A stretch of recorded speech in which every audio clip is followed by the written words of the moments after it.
गुरु प्यारी साध संगत जी, बड़े प्यार से कहना जी, धन निरंकार जी। आज का टॉपिक है रूह का सुकून। भक्ति चालाकियों से कोसों दूर आत्मसमर्पण का नाम है।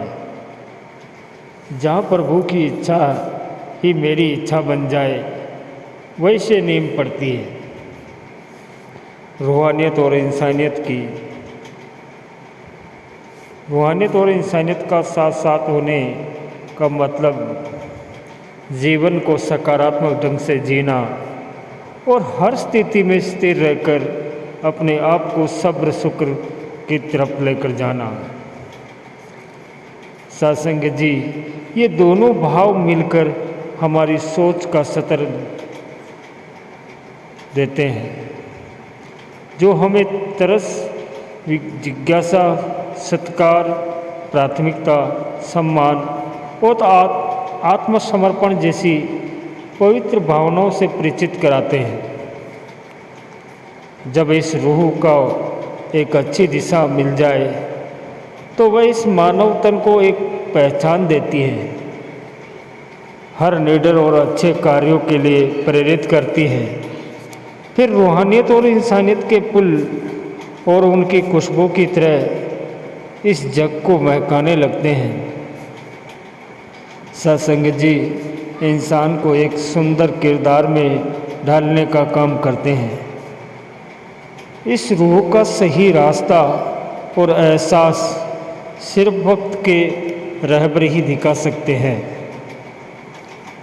और तभी इंसान को उसके जीवन का मकसद तथा अतीत का सही मायनों में पता चलता है। जैसे कि संपूर्ण हृदय वाणी में भी लिखा है कि खुद संवरने को दर्पण के सामने जो जन आता है, फिर कहाँ अनजान वो अपनी सूरत से रह पाता है। किस स्थिति में अवस्था बिल्कुल सहज और सरल हो जाती है और इंसान हर कदम मानवता के एहसास में रहकर मानवता की भलाई के लिए उठाता चला जाता है। फिर हर किसी की भावनाओं की कदर की जाती है और इसका सारा श्रेय इस निरंकार को जाता है। हर अवस्था, हर घड़ी एक जैसी नहीं रहती है। जब भी यह सहजता डगमगाती है, तब सतगुरु निरंकार की सिखलाई मनोस्थिति को फिर रास्ते पर ले आती है, जिससे मन में आए हर नकारात्मक ख्याल को इस रूहानियत भरे एहसास में बदला जा सकता है। यही सतगुरु की सिखलाई है। इसमें मेरा अपना कोई कर्म या अभ्यास नहीं है। जैसे संपूर्ण अवतार वाणी में भी बाबा अवतार सिंह जी महाराज फरमाते हैं, जो एक खंबा अपने सिर ते छतदा बोझ उठांदा है, त्यो बंदे दा मन गुरु पासो कुल सहारे पांदा है। न जाने ये फर्क, फासले, बंटवारे किस लिए ज़रूरी है। इंसानियत के भाव से तो ये एकत्व ही हमारा मकसद है, जो हमें नफरतों से बचाकर हाथ से हाथ मिलाकर एक सफल जीवन जीने की सीख देता है।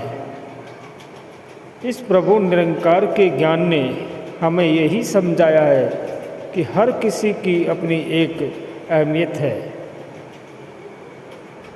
सतगुरु द्वारा सिखाए गए सत्कार का ताल्लुक सिर्फ कुछ लोगों से नहीं, बल्कि हर इंसान के लिए महत्वपूर्ण और विशेष है। ये अवस्थाएं जीवन में तभी आती हैं जब मैं पूर्ण रूप से खुद को सतगुरु के चरणों में समर्पित कर देता हूँ। फिर मुझे अपने मन की अवस्था इसे बतानी नहीं पड़ती। वही कुछ लाइनें कि खुद को तेरा किया तो मुँह से क्या कहूँ, तू तो अपनी नब्ज पकड़ मेरा हाल बता देता है। कुछ रिश्ता फिर इस तरीके का बन जाता है कि मेरी ज़ुबान से मुझे कुछ बयान करने की ज़रूरत ही नहीं पड़ती। दिल की धड़कन, रूह का एहसास जब इसे चलाती है तो क्या सवाल और क्या जवाब। इस प्रभु के सजदे और तारीफ में बड़ी बेहतरीन पंक्तियां हैं। खुशी तो इस बात की है कि ए चेहरे के नूर तुझे, कि मेरे एक एक आंसू का ख्याल रहता है। इस नज़र से खाली किताब पर भी हल लिखे हैं, पूछने को फिर भला कब कोई सवाल रहता है। शुक्र है मेरे सतगुरु का जो मुझे जीने का सलीका सिखाया और मेरे हर एक पल को सुंदर बना दिया। मेरे जैसे नाचीज को भी अपने चरणों से जोड़ दिया। ये सौगात हमेशा पहले दर्जे पर रहे। इसी बख्शिश नज़र और संसार के विचरण से देखा जाए तो इंसानियती रूह का सुकून है। भक्ति में शुभ भाव और शुद्ध आचरण की जरूरत होती है। भाव रूहानियत दर्शाती है तो आचरण इंसानियत दर्शाती है। हम रोज़मर्रा की ज़िंदगी में देखते हैं, अगर कोई व्यक्ति बड़े सुंदर ढंग से रहता है, उसकी वाणी में भी मीठी है, हर एक से प्रेम करता है और किसी के काम आने का यत्न करता है, अपने परिवार और कुटुंब के भी सबके साथ शांतिपूर्वक रहता है, तो सत्संग हम सहज में ही कह देते हैं कि इस व्यक्ति में इंसानियत के गुण हैं और उसके प्रति हमारा भाव सत्कार वाला बन जाता है। इसमें कोई शक नहीं कि ये सारे के सारे मानवीय गुण शलाघा योग्य है। फिर भी ये भय बना रहता है कि ये गुण कभी अभिमान का रूप भी ले सकते हैं। पल भर में ही अगर कुछ प्रतिकूल स्थिति बनी तो वही इंसान सीधा परमात्मा पर गले शिकवे का आरोप लगाने पर उतर आता है। किसी ने मन में एक ऐसी नकारात्मकता भर दी तो उसके आनंद की अवस्था एकदम से गायब हो जाती है। किसी दोस्त या परिवार के सदस्य ने विश्वासघात कर दिया तो मन में उसके प्रति नफरत का भाव अपनी जगह बना लेता है और वही व्यक्ति ये कहने में संकोच नहीं करता कि जब मैं बिल्कुल ठीक हूँ और नेक ढंग से अपनी ज़िंदगी जी रहा था तो प्रभु परमात्मा निरंकार ने मेरे साथ ही ऐसा क्यों किया। सत्संग जी, रूहानियत के गुण है कण कण में निरंकार को देखना और कण कण से सीखने का भाव रखना, प्रभु को एकमात्र सहारा मानना, निरंकार के बाणे को सहर्ष स्वीकार करना,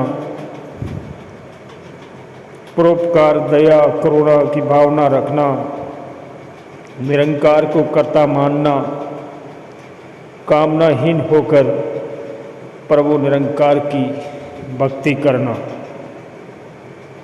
जैसे जैसे इंसान सतगुरु की शिक्षा को धारण करता है वैसे वैसे उसके कदम रूहानियत की राह पर अग्रसर होते जाते हैं।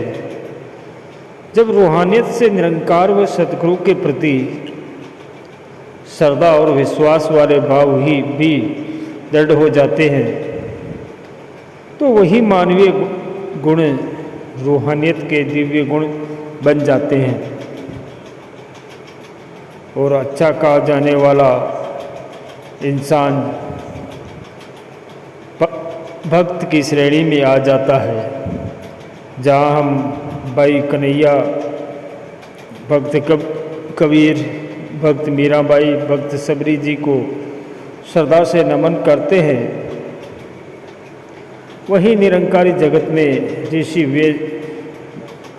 व्यासदेव जी, भक्त कोटुमल जी, ज्ञानी जोगिंदर सिंह जी, प्रधान लाभ सिंह जी और शहंशाह युग के 7 सितारों के साथ साथ अनेकों गुरसिख हैं जिन्होंने रूहानियत और इंसानियत के गुणों को अपनाकर विश्व को सुंदर देन दी है।